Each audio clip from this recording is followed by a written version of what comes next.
భారత పార్లమెంటుపై జరిగిన ఉగ్రదాడికి 24 ఏళ్లైన నేపథ్యంలో అప్పటి ఘటనలో మరణించిన భద్రతా సిబ్బందికి పార్లమెంటు ఆవరణలో ఘన నివాళులు అర్పించారు.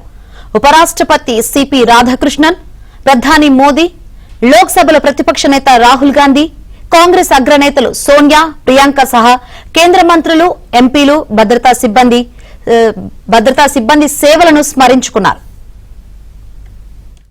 सम्मान में मौन रखेंगे।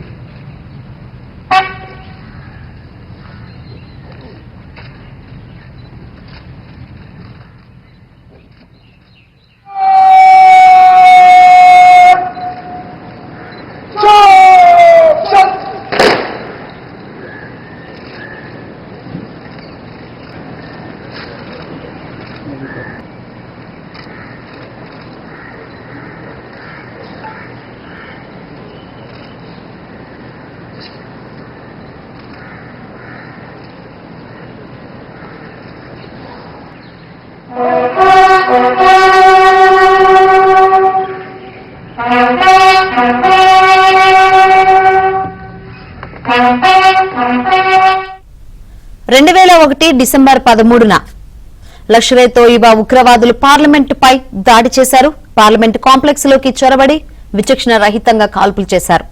ఇందులో ఓ పౌరుడు, భద్రతా సిబ్బంది సహా 14 మంది ప్రాణాలు కోల్పోయారు. సమావేశాలు జరుగుతున్న సమయంలోనే ఈ ఘటన జరిగింది. ఆ సమయంలో పార్లమెంట్లో 100 మంది సభ్యులు ఉన్నారు.